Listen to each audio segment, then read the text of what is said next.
Hello friends, good morning. तो आपने last lecture में देखा हमने किया एसआई यूनिट और कितनी की थी 26। तो आज हम करेंगे नेक्स्ट 27। तो देखिए नेक्स्ट फिजिकल क्वांटिटी हमने बनाई है 2 कॉलम। फर्स्ट कॉलम में है हमारी भौतिक राशियां यानी फिजिकल क्वांटिटीज और उसके सामने लिखे हैं एसआई मात्रक, एसआई यूनिट। तो देखिए 27 नंबर पे है विद्युत धारा। तो बच्चों विद्युत धारा को इंग्लिश में बोलते हैं इलेक्ट्रिक करंट। तो विद्युत धारा, धारा क्या होती है? देखा होगा तारों में जो करंट होता है यही क्या होती है? विद्युत धारा। इसका ऐसे मात्रक अगर पूछ लिया जाए तो क्या होगा बच्चों? एम्पियर। क्या है? एम्पियर। और एम्पियर को हम डिनोट करते हैं ए से। और बच्चों एम्पियर जो है ये साइंटिस्ट का नेम है। तो साइंटिस्ट के नाम पे ही क्या बनाया है? विद्युत धारा का एसआई मात्रक। उसके बाद देखिए नेक्स्ट है भार। भार का मतलब होता है वेट, मास होता है द्रव्यमान। अब इन दोनों में हम डिफरेंस देखते हैं बच्चों। मैंने आपको बताया था मास जो होता है वो हर जगह क्या रहता है? सेम रहता है। जैसे 6 किलोग्राम की बॉल थी, उसको आप कहीं भी ले जाओ, चाहे चंद्रमा पर, जुपिटर प्लेनेट पर या फिर हमारे अंतरिक्ष में, तो उसका मास क्या रहेगा? 6 किलोग्राम। बात करें वेट की, अब 6 किलोग्राम की जो बॉल है बच्चों, अगर आप उसे चंद्रमा पे ले जाओगे तो आपको ये पता होना चाहिए कि जो चंद्रमा पर गुरुत्वीय बल है, गुरुत्वीय बल क्या होता है? ग्रेविटी। तो चंद्रमा पर जो ग्रेविटी है वो पृथ्वी की 1/6 है, यानी कि जो पृथ्वी पर ग्रेविटी है उसका 1/6 है। अब जैसे कि 6 किलोग्राम की बॉल थी, आपसे एग्जाम में पूछ लिया कि चंद्रमा पर 6 किलोग्राम की बॉल ले जाएगी तो उसका भार बताइए। ऑप्शन आपको देंगे 0, 6, 1 जो भी है। तो आपका आंसर क्या होगा? आपको क्या करना है? 6 किलोग्राम की बॉल है तो ग्रेविटी कितनी होगी? 1/6। तो 6 से 6 कैंसिल आउट। तो जो आपकी बॉल है उसका भार कितना रहेगा चंद्रमा पर? ओनली 1 kg की रह जाएगी। ठीक है, यानी कि वेट क्या हुआ बच्चों? चेंज हुआ। अब मैं बात करूं कि अंतरिक्ष में, आपको पता होगा अंतरिक्ष में ग्रेविटी नहीं होती। अगर आपसे एग्जाम में ये पूछा जाए कि अंतरिक्ष में बॉल का वेट बताओ तो आपका आंसर क्या होगा? 0। क्यों? क्योंकि अंतरिक्ष में ग्रेविटी कितनी होती है? 0 होती है। इसी टाइप से बात करें जुपिटर पर बच्चों, जुपिटर होता है हमारा बृहस्पति प्लेनेट जो कि आकार में सबसे क्या है? बड़ा है। 8 ग्रहों में टोटल प्लेनेट्स कितने हैं? 8 है। 8 प्लेनेट्स में से सबसे बड़ा साइज जुपिटर का है। और अगर बॉल को जुपिटर पर ले जाया गया तो जुपिटर पर ग्रेविटी, गुरुत्वीय बल पृथ्वी का 2 गुना है, यानी कि ये बॉल 6 किलोग्राम की वहां पर 12 किलोग्राम की हो जाएगी। तो भार क्या हो रहा है बच्चों? चेंज हो रहा है। भार क्या होता है? चेंज होता है। भार 0 भी हो सकता है। ठीक है, तो उसके बाद देखिए नेक्स्ट भार की अगर हम बात करें कि यूनिट क्या होगी? SI unit. तो भार एक तरह से क्या होता है? बल होता है जो पृथ्वी हर वस्तु पर लगाती है। बात समझ आ रही है? भार क्या होता है? एक बल होता है जो कि पृथ्वी हर वस्तु पर लगाती है। अब अगर वेट को हम देखें तो वेट का सिंबल होता है W, किसके इक्वल होगा? mg के। वेट क्या होता है? mg होता है। और वेट हमेशा क्या करता है बच्चों? डाउनवर्ड एक्ट करता है। कहां पर काम करता है? नीचे की तरफ। ठीक है, क्योंकि पृथ्वी अट्रैक्ट करती है। तो वेट क्या होगा? mg होगा। मास की क्या होती है यूनिट? किलोग्राम। मास को m मतलब मास को हम किलोग्राम में मापते हैं। g होती है बच्चों ग्रेविटी। ग्रेविटी की यूनिट होती है मीटर पर सेकंड स्क्वायर। तो मीटर पर सेकंड स्क्वायर, देखिए ये जो यूनिट बनी है ये भी ऐसा यूनिट है किसकी? वेट की। लेकिन कहां से आई? फॉर्मूले से आई। अब आप ध्यान रखो, जो हमने फोर्स का फॉर्मूला क्या था? फोर्स का फॉर्मूला क्या था? m गुना में a। m क्या था? मास। मास क्या होता है? द्रव्यमान। a क्या है? एक्सेलरेशन। एक्सेलरेशन मींस त्वरण। मास की यूनिट क्या होती है? किलोग्राम। a की यूनिट होती है मीटर पर सेकंड स्क्वायर। तो देखिए फोर्स हो या वेट हो, दोनों का ही एसआई मात्रक क्या होता है? सेम होता है। उसके बाद देखिए नेक्स्ट है ज्योति तीव्रता, जिसे हम इंग्लिश में बोलते हैं ल्यूमिनियस इंटेंसिटी। अब ये क्या चीज होती है बच्चों? आपने देखा होगा लाइट की मात्रा, लाइट की मात्रा को ही हम क्या बोलते हैं? ज्योति तीव्रता। देखा होगा सुबह सुबह जो मॉर्निंग का टाइम होता है उस टाइम प्रकाश कम होता है, लेकिन दिन के 12 बजे प्रकाश बहुत ज्यादा होता है, इसी को हम क्या बोलते हैं, ल्यूमिनियस इंटेंसिटी। तो इसका सही मात्रक क्या होगा, कैंडेला। ध्यान रखना है, ऐसे मात्रक क्या होगा, कैंडेला। उसके बाद देखिए नेक्स्ट है प्रतिरोध, इंग्लिश में होता है रेजिस्टेंस। अब ये प्रतिरोध क्या होता है, आपने देखा होगा कि कोई भी वायर होती है, हम घरों में ज्यादातर तांबे की तार का प्रयोग करते हैं वायरिंग में। खंभों पे बात करें, पोल्स पे होती है एल्यूमिनियम की वायर या फिर कॉपर की। तो बाकी वायर हम यूज क्यों नहीं करते बच्चों, क्योंकि क्या होता है, हर मटेरियल का अपना क्या होता है, रेजिस्टेंस होता है। रेजिस्टेंस अगर ज्यादा होगा तो करंट क्या होगा, कम। रेजिस्टेंस अगर कम होगा तो करंट क्या होगा, ज्यादा होगा। तो प्रतिरोध क्या होती है, ये क्या होती है, हर वस्तु की अपनी प्रॉपर्टी होती है जिसके कारण वो अपने में से बहने वाले करंट का क्या करती है, अपोज करती है। तो प्रतिरोध का ऐसा ही मात्रक क्या होगा, ओम होगा। क्या रहेगा, ओम।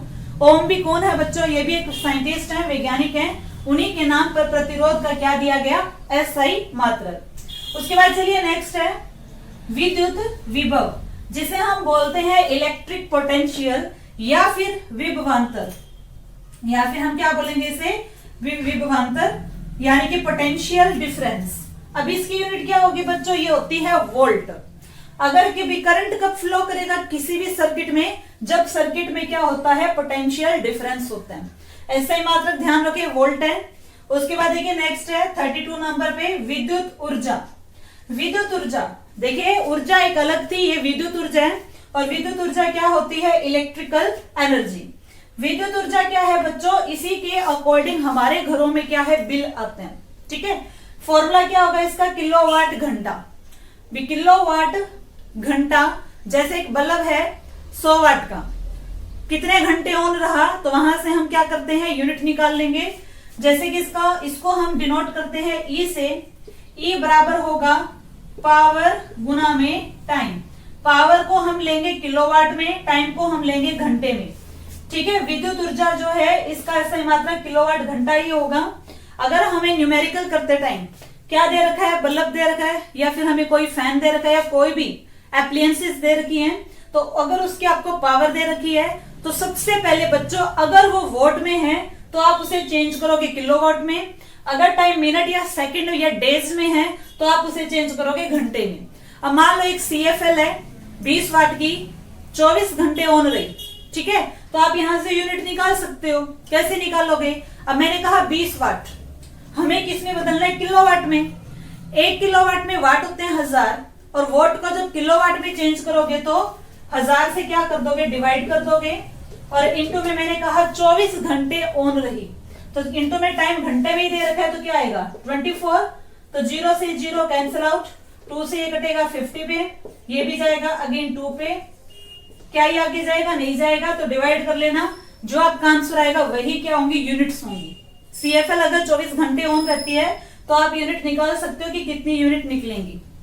उसके बाद देखिए नेक्स्ट प्रेरकत्व। प्रेरकत्व क्या होता है बच्चों, इंडक्टेंस। आपने देखा होगा हिटरमेस टाइप से कॉइल होती है, इसी के अंदर क्या प्रोड्यूस होता है, प्रेरकत्व, जिसे हम बोलते हैं इंडक्टेंस। तो इंडक्टेंस का ऐसा ही मात्रक क्या रहेगा, हेनरी। तो बच्चों देखिए ये जैसे हेनरी आया, वोल्ट आया, ओम, कैंडेला, एम्पियर, न्यूटन, ये सब क्या है, ये साइंटिस्ट के नेम हैं। ठीक है, तो कुछ यूनिट्स जो है वो साइंटिस्ट के नाम से हैं और कुछ नहीं है, तो ये ध्यान रखिए, ये सारे क्या है, इंपॉर्टेंट है।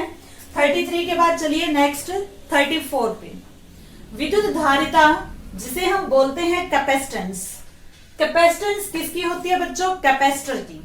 कैपेसिटर कितना चार्ज स्टोर कर सकता है, उसी को हम क्या बोलते हैं, विद्युत धारिता। कैपेसिटेंस ऐसे ही मात्रक अगर आ जाता है तो आप क्या बताओगे, फेराड। अब फेराड भी जो है बच्चों ये क्या है, साइंटिस्ट का ही नेम है। उसके बाद नेक्स्ट विद्युत आवेश।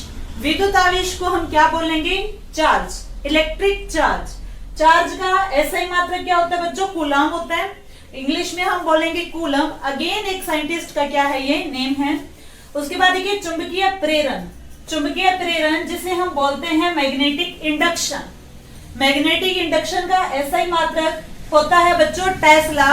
ओके, टेस्ला भी अगेन क्या है, वैज्ञानिक का ही नाम है। उसके बाद देखिए नेक्स्ट खगोलीय दूरी। खगोलीय दूरी यानी कि एस्ट्रोनॉमिकल यूनिट। खगोलीय दूरी बच्चों क्या होती है, जैसे कि चंद्रमा और पृथ्वी के बीच की दूरी, ठीक है। मापी किस में जाएगी, प्रकाश वर्ष में। तो प्रकाश वर्ष जिसे हम बोलते हैं लाइट ईयर, 1 प्रकाश वर्ष में कितने मीटर होते हैं बच्चों, ये भी पेपर में आया है।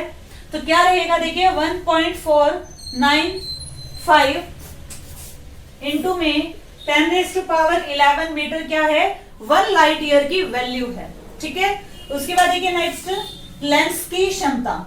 लेंस 2 तरह का होता है, उत्तल लेंस, अवतल lens, convex lens and concave lens. तो लेंस की क्षमता, पावर ऑफ लेंस को किसमें मेजर किया जाता है, डायोप्टर में। देखिए यहाँ पर डायोप्टर भी वैज्ञानिक का ही नाम है। अब देखिए हमारी आंख में लेंस कौन सा है, हमारी आंख में लेंस है उत्तल लेंस, कॉन्वेक्स लेंस, और हमारे लेंस की जो क्षमता है बच्चों वो होती है +4D। ध्यान रखिए मनुष्य की आंख की जो क्षमता है वो कितनी है, +4D। उसके बाद चलते हैं नेक्स्ट है पदार्थ की मात्रा। पदार्थ की मात्रा को भी मापने की ऐसा यूनिट है, जैसे मैं ये कहूं कि इसके 1 मोल में कितने एटम्स वगैरह होंगे, यानी कि जो पदार्थ की मात्रा है उसे हम मापते हैं बच्चों मोल में, ठीक है, MOLE। उसके बाद आते हैं ओजोन परत की मोटाई। आपको पता होगा ओजोन परत का फॉर्मूला रहता है बच्चों O3। ओजोन गैस का फॉर्मूला होता है O3। ओजोन परत कौन से मंडल में पाई जाती है, समताप मंडल। आपको पता होगा हमारे वातावरण में क्या है, लेयर बना रखी है, समताप मंडल, शोभ मंडल, परिवर्तन मंडल, जो भी है, आयन मंडल, मध्य मंडल, ठीक है। आज आए बड़ा इंपॉर्टेंट क्वेश्चन है कि ओजोन परत किस मंडल में पाई जाती है। ओजोन परत पाई जाती है समताप मंडल में। तो बच्चों ओजोन परत का एक बड़ा यूज है हमारे लिए, क्या करती है, सूर्य से आने वाली यूवी किरणों को ये रोक लेती है।